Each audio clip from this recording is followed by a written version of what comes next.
Hi, everybody. Thanks for joining us today for what will be a fantastic panel discussion about the fiscal year 2023 Presidential Defense Budget Request. I'm Becca Wasser, a fellow in the Defense Program and co-lead of the Gaming Lab here at a Center for New American Security. So today is April 1st, and after a very long wait, we finally have a budget with JBooks as well as a national defense strategy. Oh, wait. April Fools. In reality, what we do have is a defense budget request, which was released on Monday after a month-long delay related to the FY 2022 appropriations process. But the budget was released without the justification books, which are supposedly forthcoming in mid to late April. We also saw a two-page fact sheet about the National Defense Strategy in lieu of an unclassified summary. But when life gives you lemons, you try and make the most of them, and that is what we are going to try and do here today. So I'm joined by a distinguished panel of defense experts who are going to tell you a little bit more about what the budget request means and what it is that we should be expecting as things move forward. So let me start off by introducing our panelists. We have Fred Bartels, who is a senior policy analyst for defense budgeting at the Heritage Foundation. We have Mackenzie Eaglen, who is a senior fellow at the American Enterprise Institute. Todd Harrison, who is the Director of Defense Budget Analysis, as well as the Aerospace Security Project at the Center for Strategic and International Studies. And last but not least, Dr. Stacie Pettyjohn, who's the Director of the Defense Program here at CNAS. So this is a pretty great bipartisan group of experts who happen to be the best in the business. And I'm so excited to hear from them today, and I hope that you are too. So we're going to start off with a moderated discussion where we're going to try and intersperse some questions from you, the audience, as we go on. So you need to send us questions and you need to keep them coming throughout the event. And the way in which you do that is to ask a question, please use the question and answer function at the bottom of your screen. Alternatively, you can tweet us a question by using hashtag CNAS 2022. Please note that we do not take any anonymous questions, so please use your name, and that way we'll be able to make your question known to everyone. So I think that's all we have for Front Matter, so let's kick it off and get started with the good stuff. So Todd, let's start with you. If you could give the budget request sort of a pithy tagline, what would it be? You know, I would have to take one from my kids, something that they're singing around the house all the time now. But I'm not going to try to sing it, but I think it would be something like, "We don't talk about inflation. No, no, no." I think that that's the big takeaway from this is they locked in inflation assumptions. It looks like from the OMB documents, they locked them in back in November when folks were still optimistic that inflation would be transitory, I think is what the Federal Reserve was saying. A lot has happened since then. A lot more economic data has become available. We now know that the Consumer Price Index, the most recent measure, it was running 7.9%. But we were just discussing before we got started here this morning that I noticed this morning they finally had the historical tables posted on the OMB website. I went and took a look at it for the GDP Chain Price Index. That's the main measure of inflation across the overall U.S. economy. The assumptions they put in there for 2022, for the current year, they're assuming only 3.9%, which might have been fair back in November. That, you know, we were high inflation starting the year, but they thought it was going to go down later on.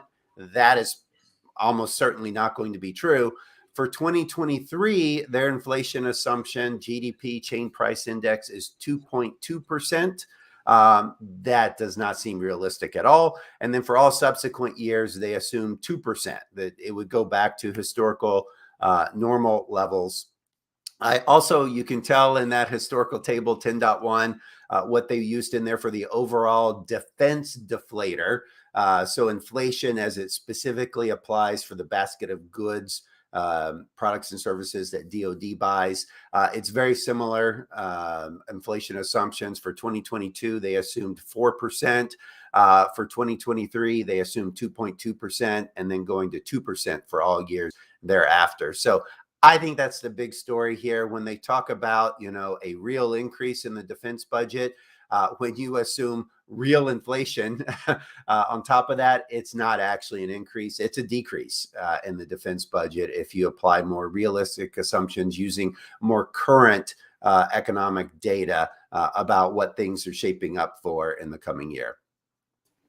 So a little bit of a smoke and mirrors game, if you will. Mackenzie, what's your pithy tagline? I suspect you're going to have a slightly different take on things than Todd, even though Todd, yours was quite good. Thanks for having us. Yeah, great discussion. Good to regroup after our preview panel before the budget drop. Yeah, I would say cruise control, deja vu, Groundhog Day. Pick your choice, right? Meaning the big themes are the same, and exactly what we expected. Lots of divest to invest, record research and development as the priority. China is the pacing threat, integrated deterrence. These are all themes that we have been hearing from this team for about a year now, and they stuck with it. I would say there weren't any surprises except for how bad the budget is beyond the top line, meaning not due to lack of analytical rigor, not due to any attempt on the part of leadership to really put thought behind all the hard choices, but this masquerading of the higher top line and all of the, I would argue, the bloodletting that did take place actually in this budget because of inflation. So if we could pull up my slide, I'm going to kind of foot stomp Todd's point, but make it a little differently.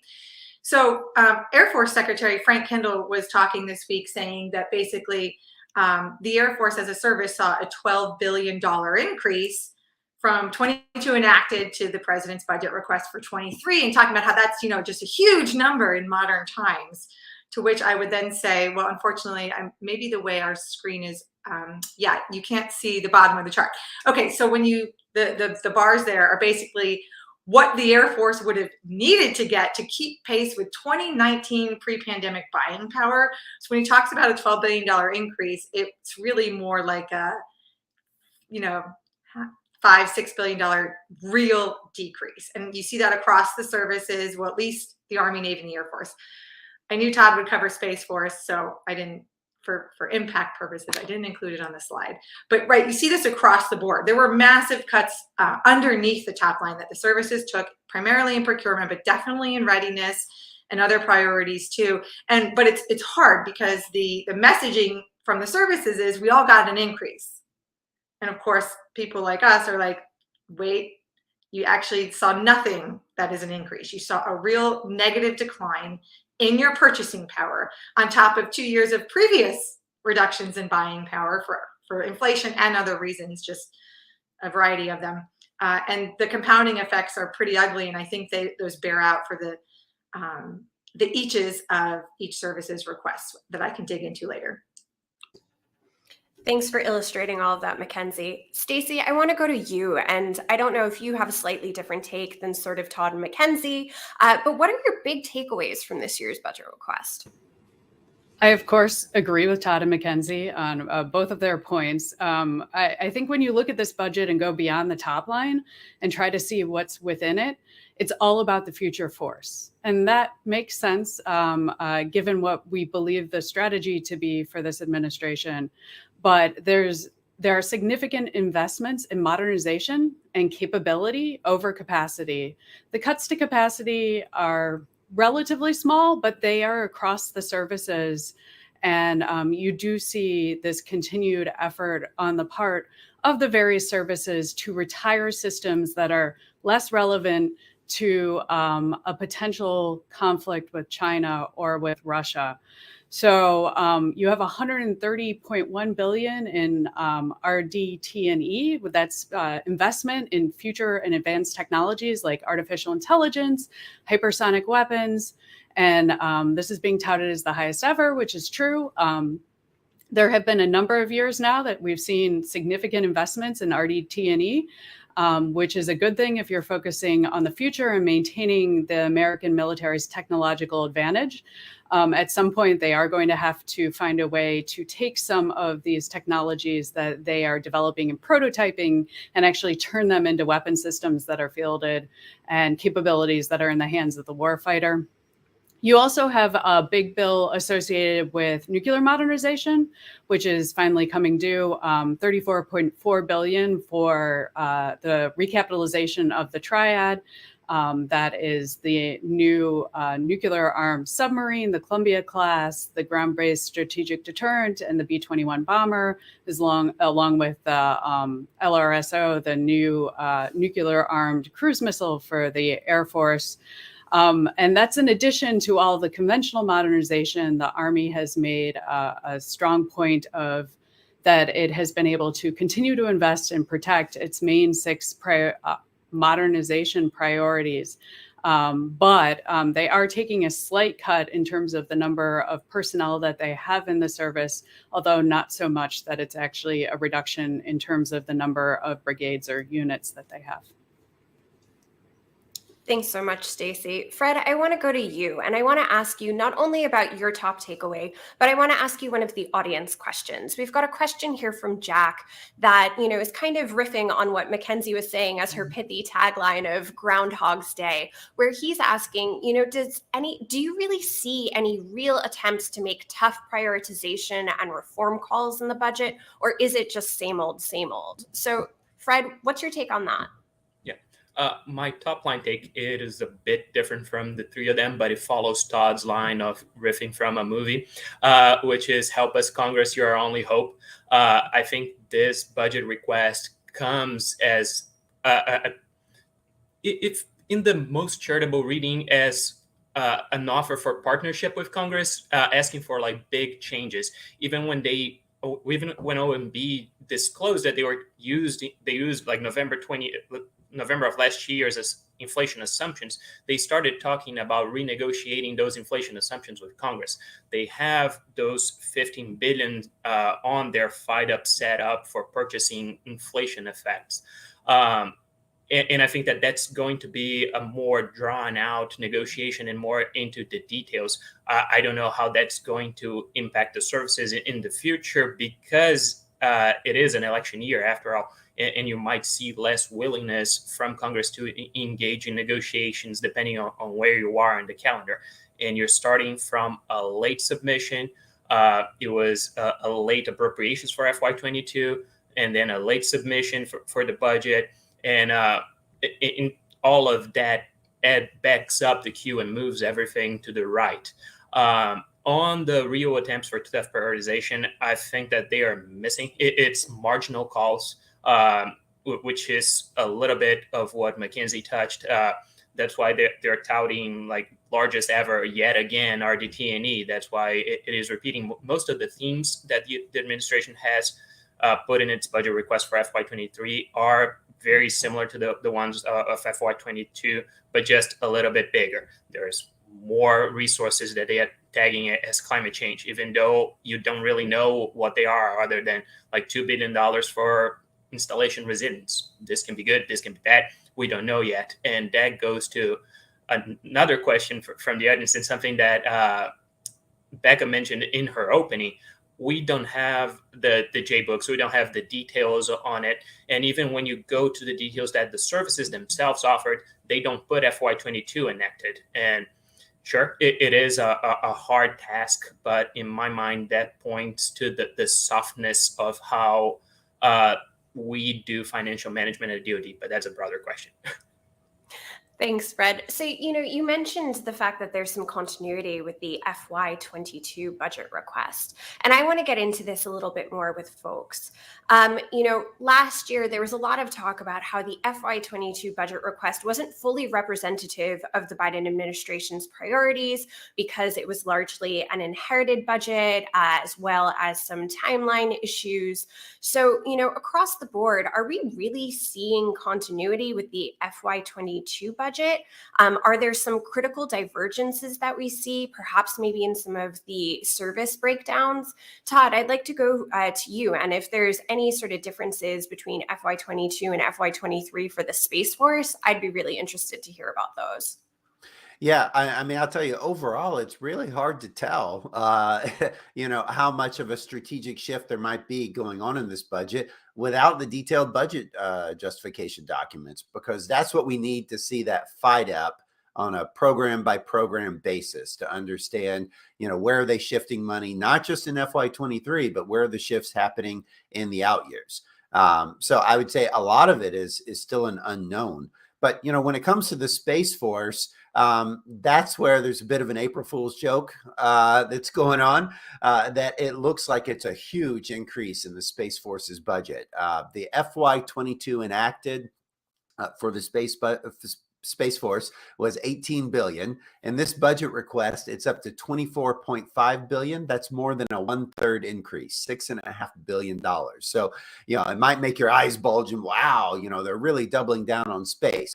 But let's go and look a little deeper. And what we can tell from that, I went through and added it up last night. What we can tell from the documents they've released so far is $1 billion of that increase is a transfer of MILPERS funding from the Air Force. So far, the Space Force has not had its own MILPERS account. They kept that in the Air Force. There were some technical reasons that they weren't able to move it over. This is the first year they're actually moving it over. So it's not new money. It's money that just went from one part of the budget. It's now being counted in the Space Force as part of the budget. They're not increasing military personnel. There is a slight increase in strength of 200. That's just transfers from the other services. They're actually not allowed by law to create new military billets in the Space Force. Another thing I noticed is the Space Development Agency. We knew that they were going to be moving over to be under the Space Force. Their budget has moved as well in this request, and it's significant. That adds up to almost another $3 billion in transfers, funding, mainly in RDT&E, some launch procurement funding, and some O&M funding from the Space Development Agency have moved over. So in total of that $6.5 billion increase, by my count, about $4 billion of it was just transfers. All right, so the remaining $2.5 billion, where is that going? It looks like some of it, they are continuing to ramp up funding for the next generation missile warning, missile tracking, constellation of satellites. Part of it that's new that we see in there is a medium Earth orbit set of satellites that we had not seen before. We don't know the details of that. We don't know the cost breakout of that, but that is something new. The other thing I noticed that was new that is kind of shocking in a bad way is there's a discussion in this budget request that they're going to buy 2 more MUOS satellites, Mobile User Objective System. You say the acronym, it still doesn't make any more sense. MUOS, it used to be a Navy program that was transferred over to the Space Force without any funding. And those are for narrowband satellite communications. It is shocking to me that they are continuing to invest in a legacy system like that. I remember MUOS from back in 2003 when I was working system engineering support on SATCOM systems. It's an old constellation. It is quite frankly dated technology. It's highly vulnerable to different types of attack, electronic and otherwise. And so it's surprising to me that they're going to extend the life of that constellation by pouring more money into this old technology instead of investing in new technology and more resilient systems. So, but again, we don't know exactly how much they're putting into that. We'll have to wait and see when the J books come out. It's like we're all waiting on pins and needles for the justification books, which just shows our level of defense nerdery. Mackenzie, where do you see some of these, areas of continuity, but also some key differences? I'd be really interested in some of the differences if you think there are any. Sure. Well, as Stacie said, this team has talked about, and then they doubled down on, I would argue, this budget request from their first one on the buying the future and taking risk in the president, particularly in capacity, particularly in capital intensive services, which is kind of remarkable because there's some thinking in Washington that there could be reprioritization of spending among the services, and that didn't actually happen. Everyone took reductions after inflation. After the inflation increase that wasn't enough to cover inflation, then all of the services had various budget bogeys that they had to meet that were lower than planned. So like the Navy's $10 billion below where they were going to be this year, even after the inflation adjustments. And so this taking risk in the present is a theme, I think, that continues into this year. But what I noticed, not like Todd said, not 100% sure how they are different yet, but you do see more influence from the service leadership, like secretaries, civilian secretaries in particular. And what I find is that there's just too many dogs that don't bark across the budget requests, and that's what's going to really upset the Hill. For example, the E3 AWACS and its replacement. So the Air Force wants to propose to retire half the fleet, essentially, and the leadership says, and then maybe later this year we're going to start to think about that follow-on capability. You only have to read, 3 defense authorization bill report languages to find out that there's one thing that the Hill will not accept, which is giving away the bird in the hand for the promise of 2 in the bush that is not yet ready, or there's no bridge capability, whether that's a tanker or a destroyer or a rotary wing capability. And yet the services continue to make those choices. So I think the eaches are different, as in interesting, potentially different in the services and where Congress is going to weigh in. Last point, Becca, and I'm sure you're going to get to this. What I thought was really remarkable, though, is that, listening to all of the various briefings this week, the department has made it clear the 23 budget and the 23 defense strategies, including the nuclear strategy, missile defense as well, nothing changed as a result of the invasion of Ukraine. There wasn't even a relook, really a fundamental relook. So I want to just put that out there. Thanks.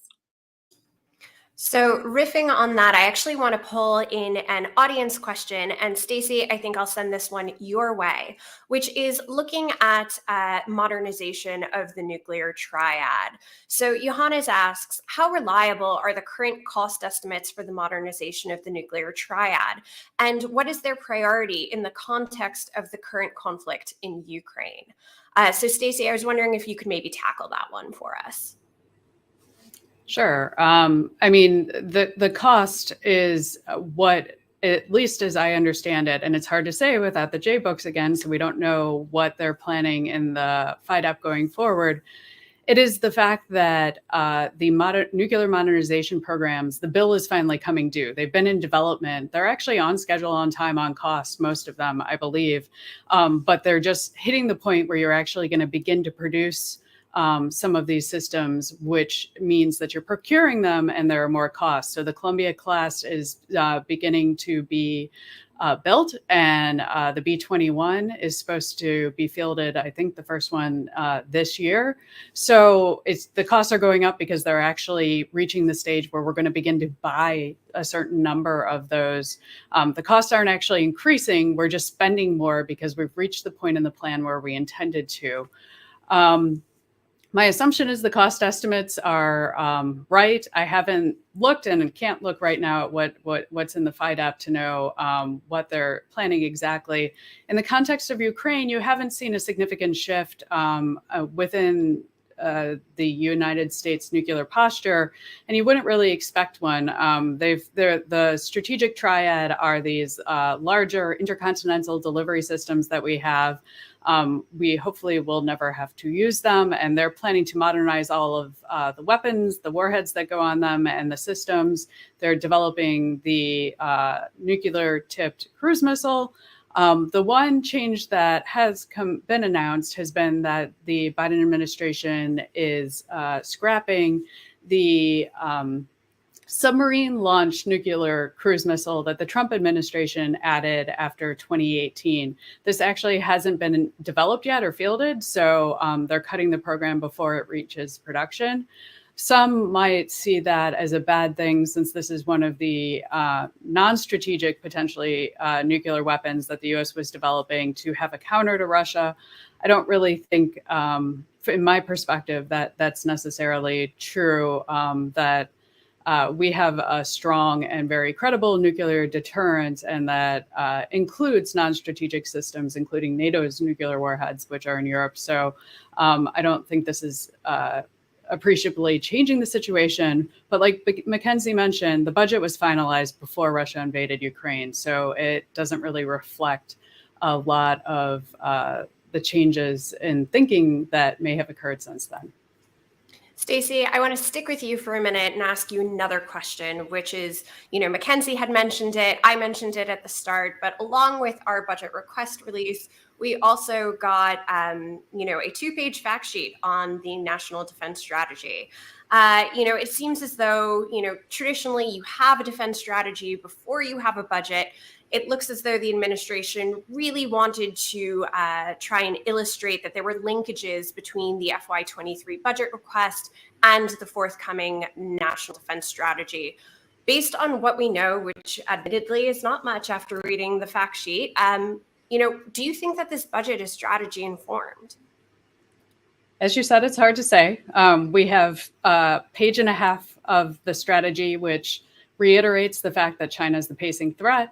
Russia is now an acute threat. So it seems to have moved up slightly in terms of the other persistent threats and challenges that the United States faces, which is a continuation of what we saw in the 2018 NDS. And then we have an incomplete budget since we don't have the FYDP and we don't know what the planned spending in the future is. Based on this 1-year snapshot and this 1.5-page document, they do appear to be in alignment to me. The focus is on future capability, the future force, and the strategy is all about China and to a lesser extent Russia, and facing and being able to strengthen deterrence at the strategic and the conventional level against these two great powers. But the devil's really in the details, and we would need to see how the planned spending is expected to go over the next 5 years, and really what is articulated in the strategy about the force planning construct and sort of additional details on integrated deterrence that are just missing right now. Fred, what about you? Do you think that the strategy is informing the budget, or do you think it's actually vice versa?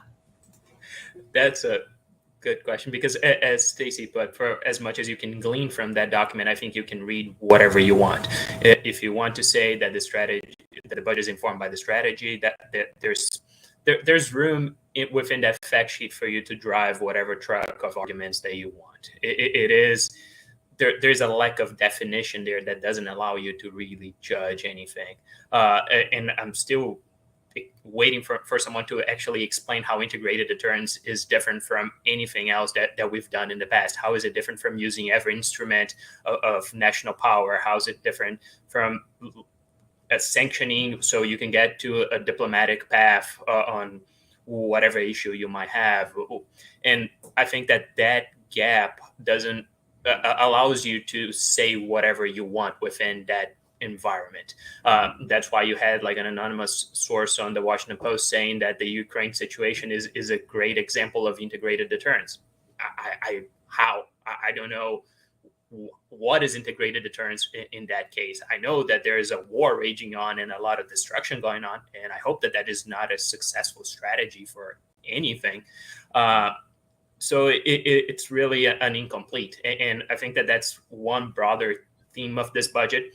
It's just an incomplete, and there is some information, but not too much. And there's a lot of things that they intentionally are saying that they want to discuss with the Hill later on, be it how Ukraine is addressed in the budget, be it inflation, be it even the top line itself. You don't expect that to be what is appropriated for FY23. And I think that's a fair assumption, both in the White House, in the Pentagon, and in Congress. It's an underbaked cake, to say the least. And also, that's without mentioning that we don't have a national security strategy from which the national defense strategy ought to flow from. We have an interim. Yeah, exactly. No, I think if I were to kind of wrap up this panel and give my sort of pithy tagline, it's please tell us more details, right? We need the J-books, we need the strategies, tell us more, and then we can actually tell you what it means. Todd, I want to go to you with a question that we're getting from the audience. You know, you talked a lot about inflation off, at the top of the event. And so this question comes from Tony. Pentagon Comptroller Mike McCord has said that the FY23 budget reflects 1.5% real growth. Can you tell us a little bit more about how that tracks with your analysis? Yeah, so the bottom line is it's 1.5% real growth if you use their unrealistic inflation assumptions. Bottom line, that's what it is. So if it was me, I wouldn't have said that because that is knowingly misleading because you know that inflation is not going to be 2.2%. Now, in fairness, he did address this later and said, hey, there's uncertainty. You know, you can never predict the future exactly. We don't yet know what inflation is going to be for 2023. But you know what? We know it's not going to be 2.2%. So I think I wouldn't have said that. And I honestly, as analysts, I don't think we should be trying to talk about the defense budget in precise, real terms right now because there's so much uncertainty. So we ought to be looking at, nominal increases, right? And so the DoD budget, if you discount all of the supplemental funding for FY22, which was about 14 billion of the budget, if you discount that, then the DoD budget is about a 4.2% nominal increase. If you think inflation is going to be higher than that, then that means it's a real decline in the budget. If you think inflation will be lower than that, then it'll be real growth in the budget. But I would not be using that 1.5% real growth without heavy caveats saying that is assuming inflation is 2.2% next year. Thanks, Todd. Mackenzie, I want to come to you with another audience question. You have been the budget guru for a while, so I think this is a good one for you, which is what was the last budget request that you felt did a good or realistic job? I would say those are two very separate and distinct characterizations. So different budgets are going to be good and different ones are going to be realistic. What I will say is I'm an equal opportunity criticizer, always want to praise, trust me. But the say-do gap at the Defense Department has been widening since really right before the Budget Control Act, since Robert Gates was Secretary of Defense, before budget BCA, before the Tea Party, before sequestration, and then yawning even ever larger since. Administrations of both political parties, even with brilliant minds coming up with good ideas like the third offset strategy, the fundamental force sizing construct and the war plans for the department, and then what the budgets buy, that gap has been widening for over a decade. The strategy resource mismatch is nothing new. I don't envy anyone in Pentagon leadership, particularly Senate confirmed civilians. Their job is tough. I think they did. I'm with Stacie and would add, in all the conversations that we've all had with various leaders in the past week, yes, I would say, yes, their budget was strategy informed. They really believe it. They have a lot of work and lost sleep hours to prove it. That doesn't mean I like it, but it doesn't mean they're not wrong. I mean, I think they're right. So to get back to a strategy that saw the lowest gap, I guess, in say-do or strategy resources, probably 2015, 2016. And then even then, it was still too much, though, of the mortgaging the present to pay for the future, although I think it was realistic. Does anyone else have a different answer for what they thought was the last good budget request and want to jump in? Well, again, it depends on how you define good. If you define good as the rhetoric matching the reality of the budget, I would say FY10, FY11, those were pretty good budgets in that Secretary Gates at the time came out. He said he was making tough decisions. I don't agree with all of his tough decisions, but he did make some really tough decisions. And we saw those strategic shifts represented in the budget request. So I give them a lot of credit for that they actually, had the rhetoric matching the reality. It was closer than I've seen, and many times. In terms of a good budget being a budget where they're transparent, and they're just laying it out there and telling you, what they're doing, where the money was going.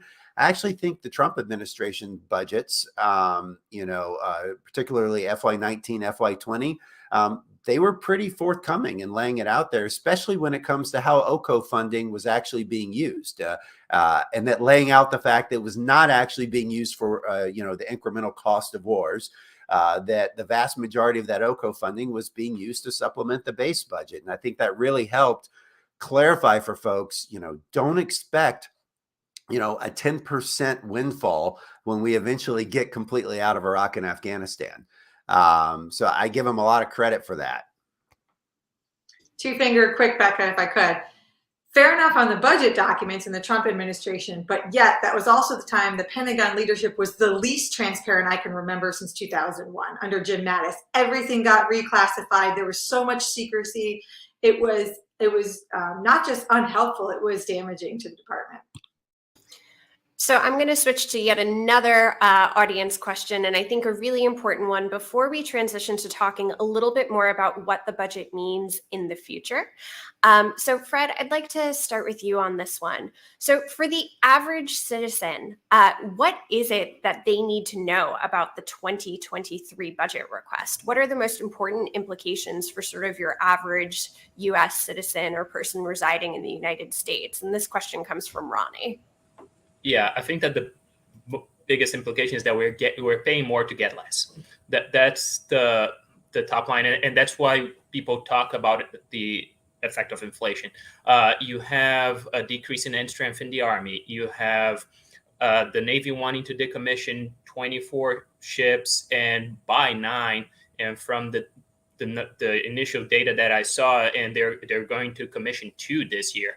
And the Navy is, in their own graphics, they're showing a decline to a 280 ship Navy within the fight up. And you have an Air Force that is losing more aircraft than it's adding. So you're basically paying more money to get a smaller surface. And that, I think, is where the average American should start thinking about the issue. It is representative of what we are all experiencing. You're paying, if you're putting $20 of gas in your car, you're getting less gas, or you're paying more for it. And in the Pentagon, you're going to pay more to get even less capability. And the big question is how you're going to make up for that capability, be it with other military instruments, which is unlikely, and that's where the integrated deterrence buzzword is doing a lot of work. We can shed that capability because we'll make it up with integrated deterrence. Okay, so what is that integrated deterrence that is making up that gap that you're intentionally losing? Stacie, what's your take on this question? What do you think that the average person needs to know about the 23 budget request?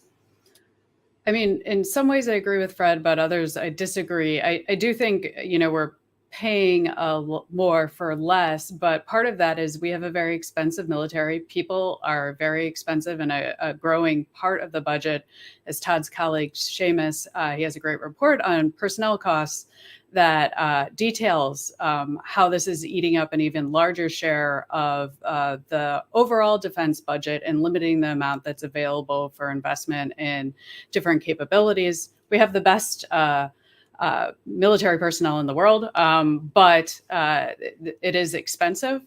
We also have spent a lot of money on defense over the last several decades and don't have a lot to show for it. We engaged in very costly conflicts in the Middle East and Afghanistan.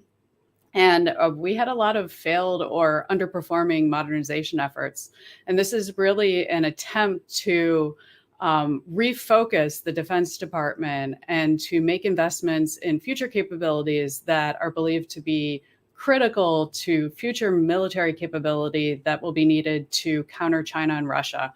And this is the thread and something that's become apparent to a lot of people since Russia's overt aggression and invasion of Ukraine, that there are some states that are willing to use military force in a very direct, overt, and devastating manner, and that we have to be prepared to counter them so that we can strengthen deterrence and ultimately, hopefully, prevent that from ever happening, protect ourselves, protect our key allies that we've pledged to defend.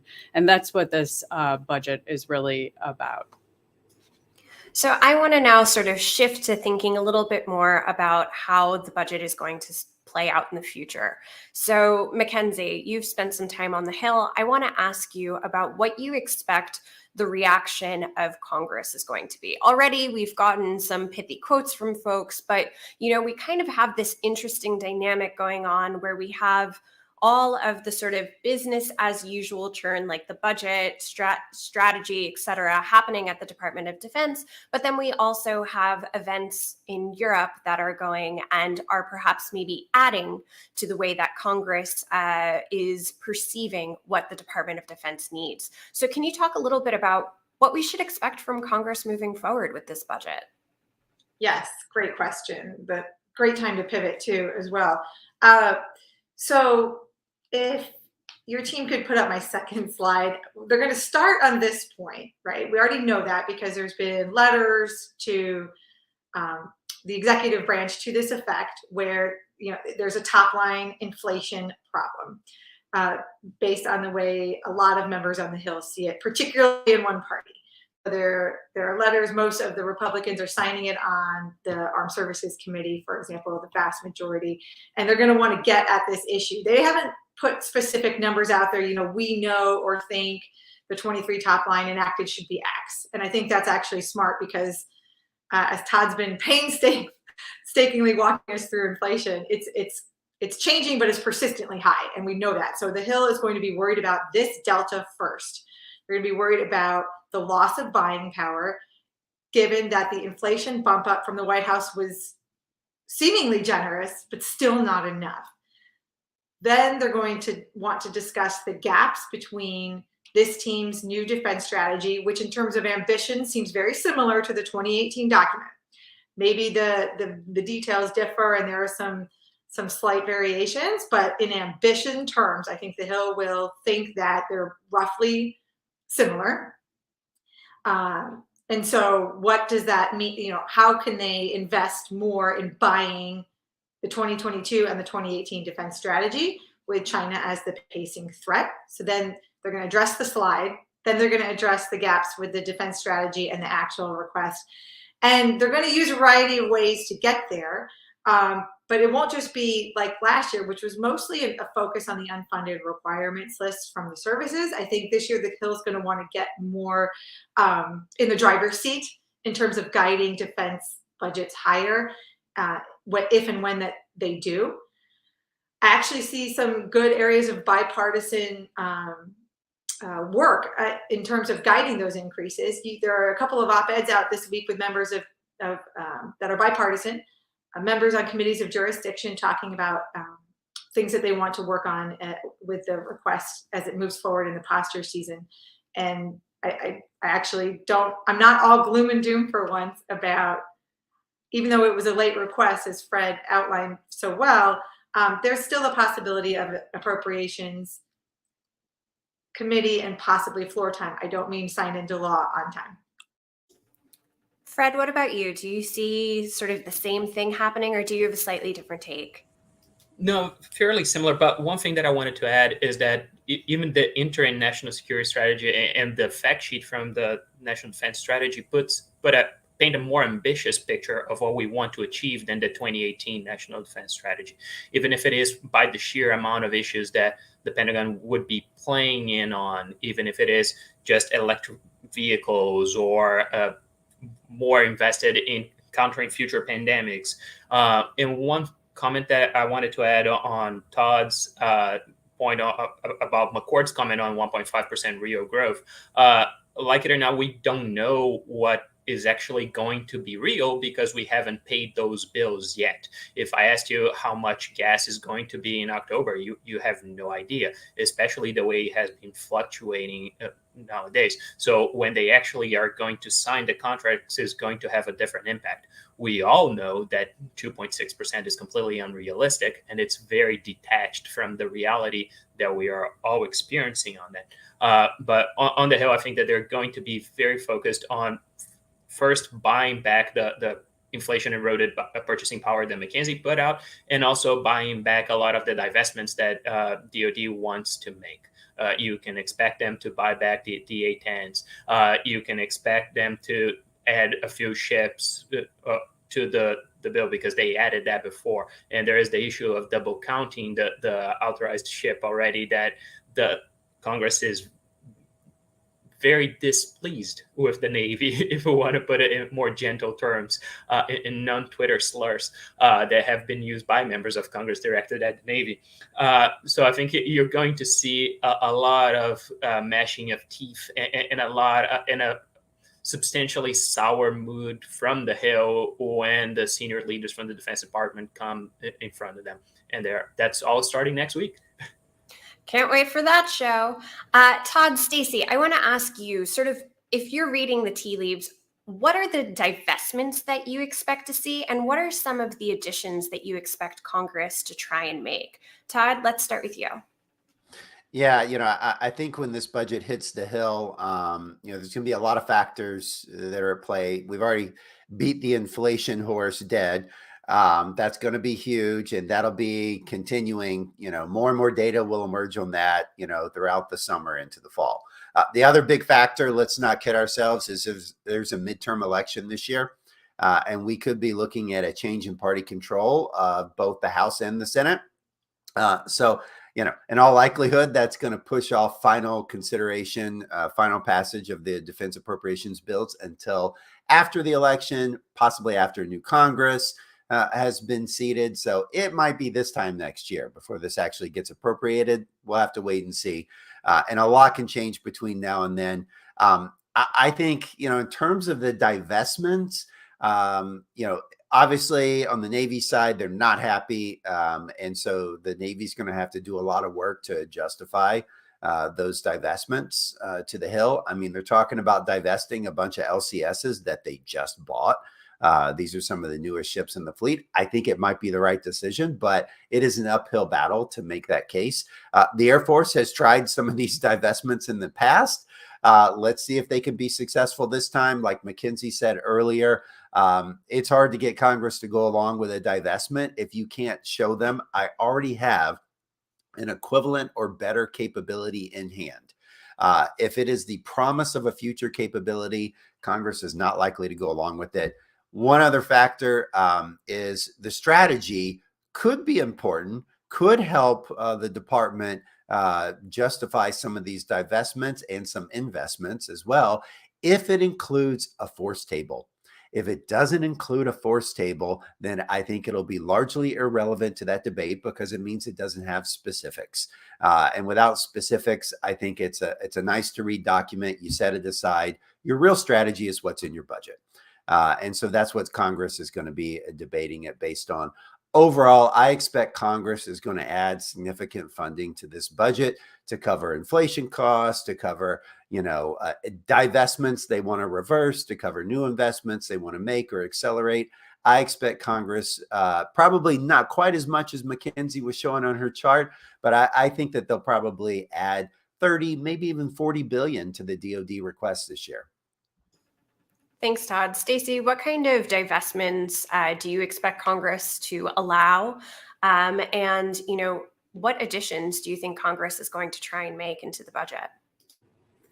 I don't have a lot to add based on what everyone else has already said, but I do think it's going to be a real challenge on the Hill. And Todd sort of pains me. He, of course, wants to see specific numbers and quantitative metrics and thinks that'll make a difference. And I would hope that the actual strategy being clearly articulated about the requirements would be enough.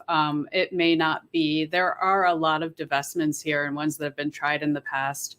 And that is going to be really challenging given the fact that new capabilities aren't ready right now to replace them.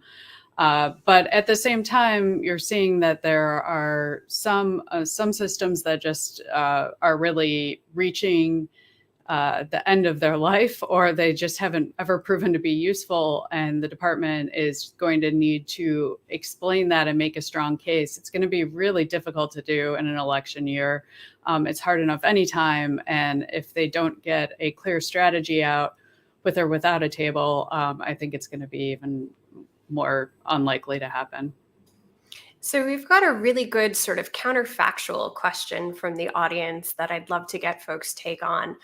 So Jennifer asks, are there specific changes to the budget you would have expected if the administration had gone back and revisited it after Russia's invasion, other than a revision to inflation? So does anyone want to jump in and tackle that question? I know it's a tough one, but it's an interesting one at that. I'm happy to take a stab at that. I think that you might see some more investments in European Deterrence Initiative. There's still some more than 3.5 billion that I think is going for it this year, which has been consistent since the program has been going. There's been a lot of money to increasing the American military presence in Europe to deter Russia. You might see more of that. You might see more on munitions. The department did make a significant investment in a lot of the high-end, long-range precision munitions that it thinks it would need in a conflict against China or Russia.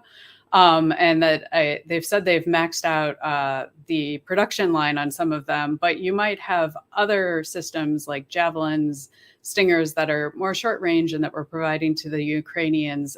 We might need to backfill those stockpiles a little bit more than they had planned.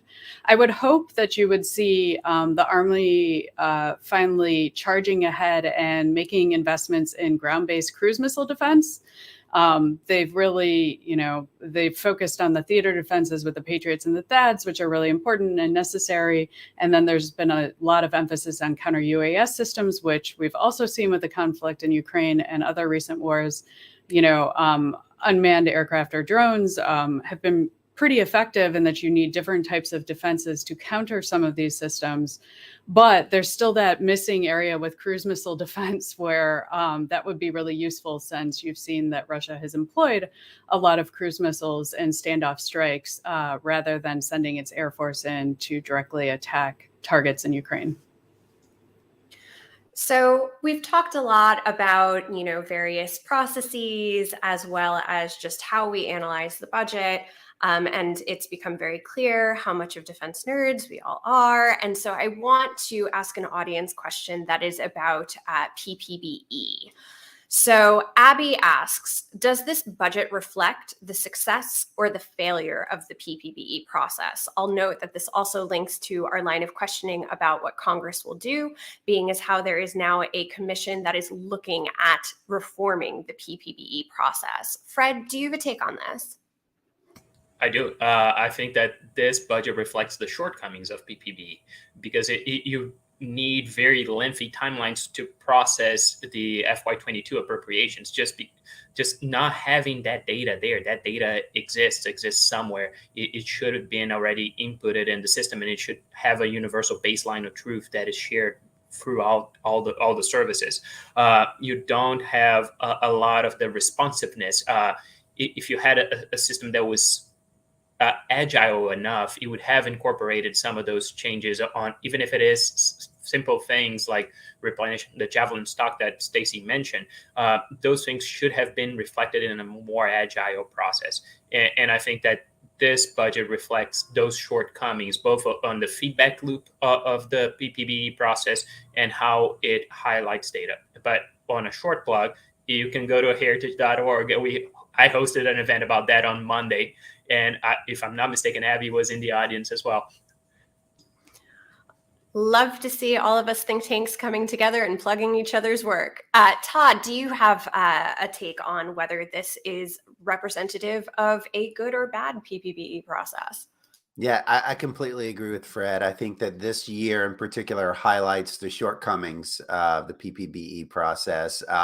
and the fact that appropriations were so late, how that impacted the development of the budget, the fact that a lot of factors were changing both strategically and economically towards the tail end of this process, and it did not make it into the request. And so it is too slow. It's too inflexible. It would be a great idea for Congress to create a commission to study this. Oh, wait, they did. So I think that the commission has got a lot of important, difficult work ahead of it. But it's going to require some really creative thinking to figure out how do we design a new system that's not based on kind of industrial era policies, that is more flexible, more agile, that can actually accommodate situations like we're in right now. A perennial problem for the Pentagon in particular. So we are running a little bit short on time, and we have so many good audience questions, and it's really hard to get through all of them. So I do want to end on sort of a round robin, if you will, going to each of our panelists, asking the deeply important question as to whether they think this budget is enough to do everything that the administration has set out to do. So Mackenzie, let's start with you. What do you think? I'm going to answer it by saying it doesn't matter what they wanted to do. Just to keep the lights on for the military, just year in and day out, year over year, requires an inflation-adjusted growth. If you want to do something different, because so many costs are fixed, and that those fixed costs create even bigger must-pay bills, like personnel, like Seamus has outlined in his reports on military personnel, for example, very well at CSIS.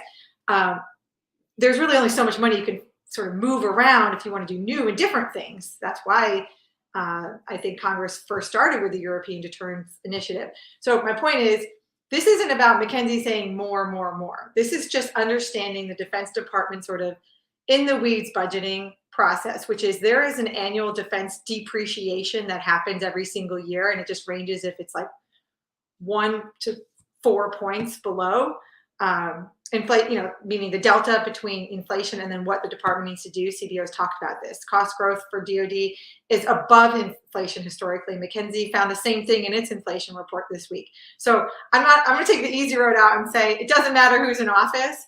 They needed slightly more money than they're getting. Todd, what about you?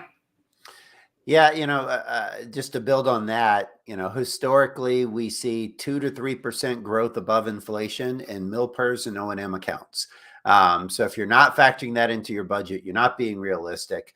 And so I think in the long run, what the Biden administration, what they're trying to project here is basically a flat budget with inflation.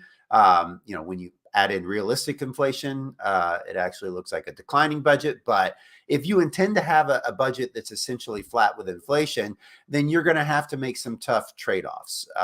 You're going to have to downsize. You're going to have to make reductions in some areas in order to fund modernization investments in priority areas. And I don't see that they've actually done that yet.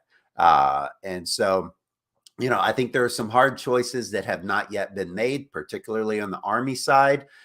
But it is too soon to tell to give a final answer without the strategy and without the J-books. We'll have to wait and see. Fred, do you think that this budget is enough for everything that the administration is trying to do? I agree with Mackenzie that there's a physics to financial management within DoD that is unavoidable. It's like gravity. Personnel costs are rising because either because the labor market is tighter or because people are becoming more productive with time and it's harder to recruit people. That's why you're seeing like shortcomings in recruitment as well, which is a hobby horse of my boss. He loves to talk about Army recruitment, but it is a warning signal to it to show how hard it is becoming even harder to attract people into the services. So the matter is we have an ambitious national security foreign policy agenda. And if we want to meet those, we need a strong national defense and we need a ready and capable military. And not funding it to the level of ambition is always going to create the say-do gap that Mackenzie highlighted that has been broadening in the last decade. Thanks, Fred. And Stacie, I'll end with you. Do you think that this budget is enough? Again, it's hard to say, but it looks like they made some of the trades, but I think the trade-offs become more acute over time, and that as you are trying to begin to buy a lot of these new systems, which is going to happen in the out years of the FYDP, that's when you're going to get in this increased budget pressure that is going to require further trades. This is something that we argued about, that it was possible in our report from last year, Risky Business. And I do think it is possible. I don't think they've gone quite far enough, though they've done a pretty good job looking at this 1 year. Looking forward, I think you're going to see a slightly different picture. Well, we are slightly over time, even though I wanted to end exactly on time, so close. But I just want to thank all of our panelists today for a fantastic discussion. I know that I definitely learned a lot, and I expect the audience did as well. And to our audience, thank you so much for tuning in. Your questions were fantastic. I hope you got something from this. And who knows, maybe when we get the JBooks, we'll do another round of this and see how things really pan out. So thank you again, and looking forward to next time. Then we can have an Excel spreadsheet.